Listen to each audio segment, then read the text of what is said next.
Hello everybody, welcome back to the channel. I'm going to do a quick overview, not a review, but overview of this guy here. Spartan Blades SHF. But before that, please subscribe, like the video, follow Instagram, and like the Facebook page. Let's go ahead and get into some size comparisons. This is a pretty large or pretty sizable knife. It's not a full size. It's definitely a large knife. Compared to a full size knife would be the Strider S&G right there. Notice that there was quite a bit sizable difference there. Let's try what I would call its closest relative, which would be a Hinderer, but this is a XM 18 3.5 inch. You can see the difference. And Sabenza 31. And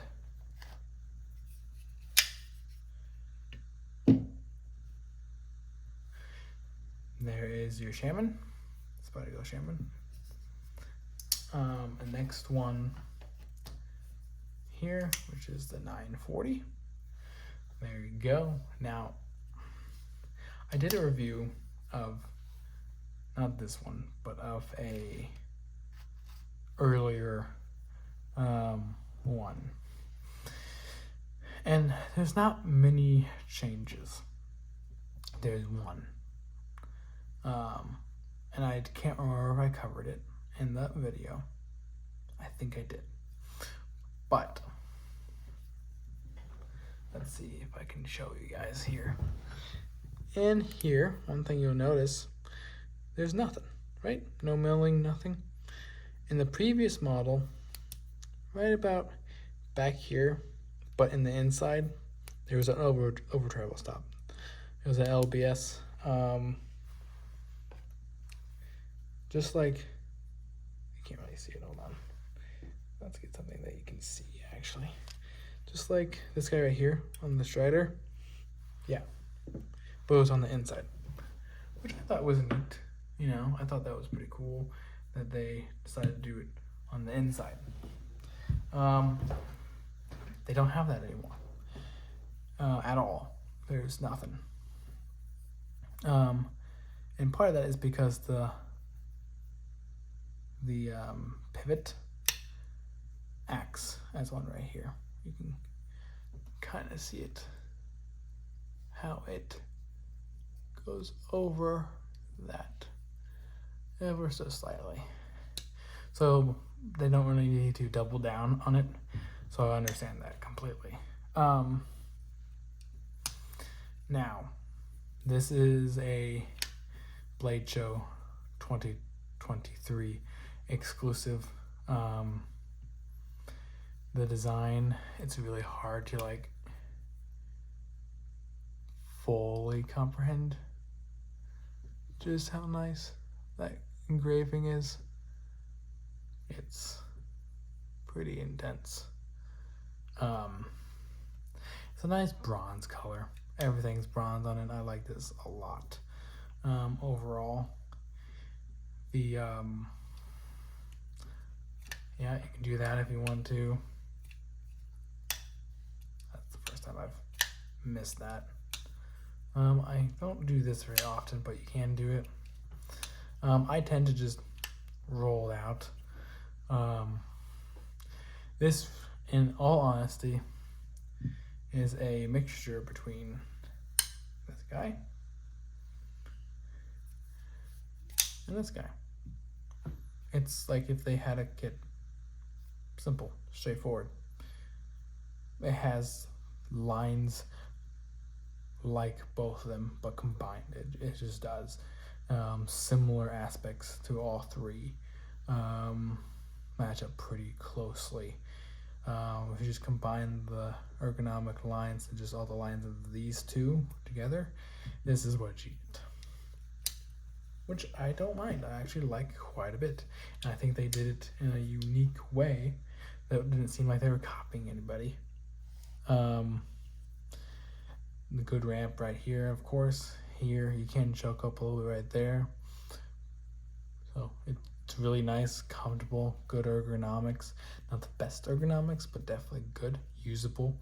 This is definitely a knife orientated to hard use, to actually using it day to day. It's not one that you feel like, oh, I need to be like gentle with or dainty with. Like, you can put some use on this, and I've used this quite a bit. It is S45VN if you didn't see on the blade. Let's just see if this needs sharpened. No, it's perfectly fine. Without me really even holding the paper, it just sliced through. So very little drag, which is a very good sign. And even after use, quite a bit of use too, that it's still doing fine. That's one of my favorite things about S45VN. Holds an edge for a long time, and it's easy to sharpen. So comparative to like 20CV and all those, especially easier than M4. But besides that, I like this a lot. I like the stone watch that they do. There's not really much different about this than the one I reviewed in the past. I would like to say that their engravings have gotten better, more elaborate. They definitely do some of the best, if not the best, engravings of production knife out there. They are a great American company that I feel like to a degree is underrated, or not looked at a lot. I feel like they need to. I feel like they had a little bit of a blow up. You know, they blew up a little bit. They got, like, people noticed them. People still notice them, but there's not like this.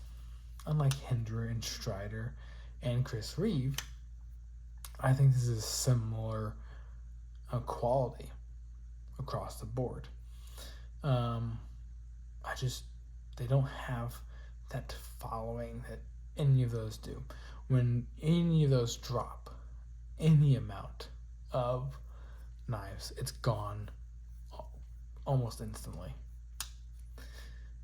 But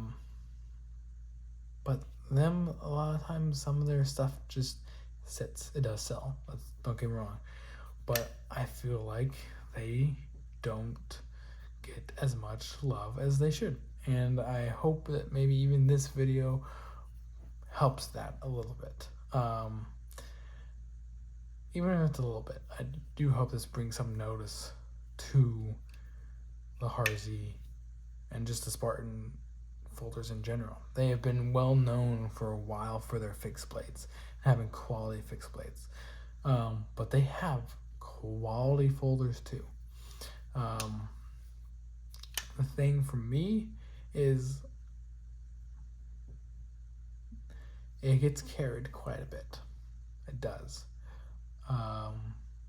I would say actually more often that it gets carried than not. But here's the thing. It never, or rarely, I would say pretty much never, is my main carry. It's often my backup. That's just how it goes. I have minimum carry 2 on me. Sometimes I carry 4. It just depends on the day and whatnot, and who I'm with that day at work, because it kind of depends. So I carry that different numbers for different days at different times. But this is never my main carry.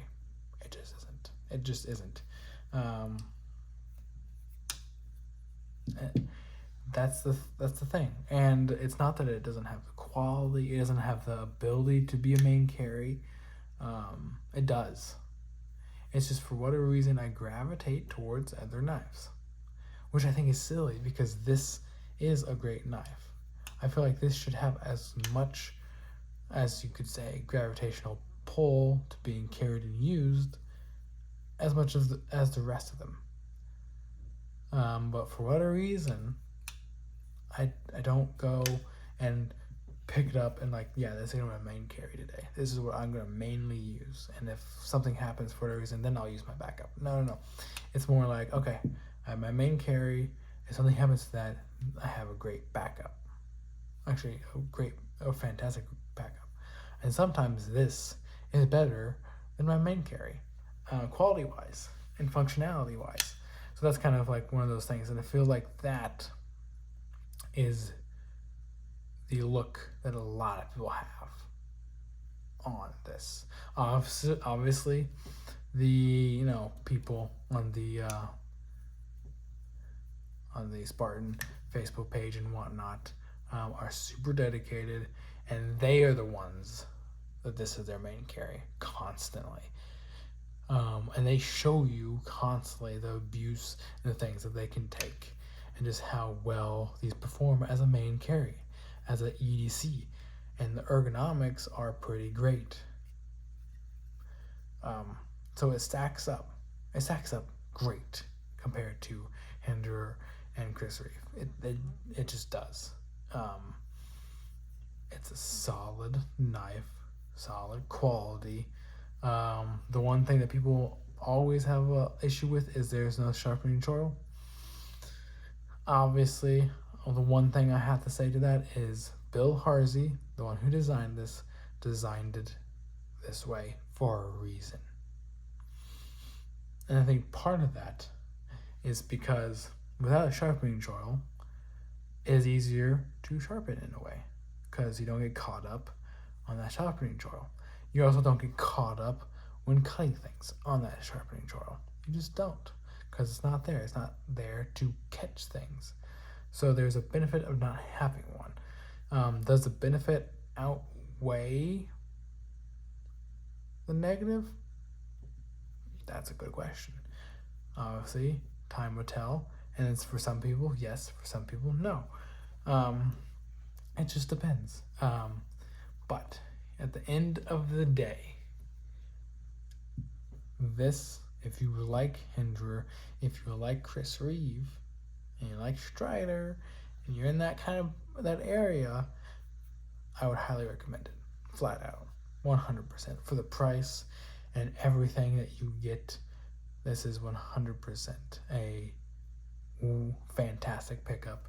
Whether it's to be used or to be in your collection, I would pick it up. Quality is there. The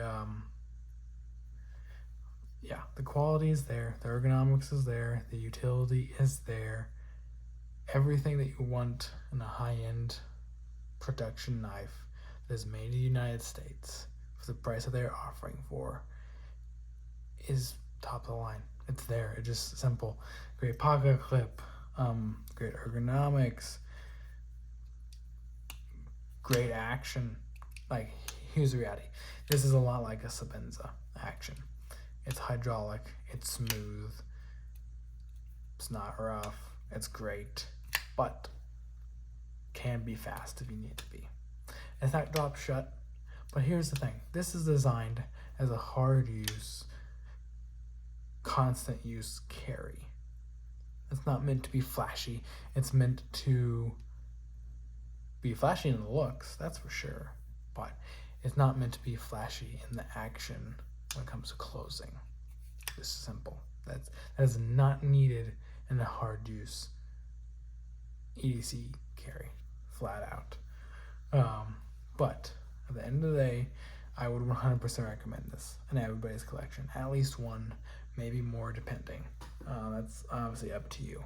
But on that note, that is really all I have for this review. But yeah, I would, if you're into all those other brands that I mentioned earlier, I would recommend it 100%, no question. But please subscribe, please like the video, please follow the Instagram and like the Facebook page, and I will see you guys in the next one.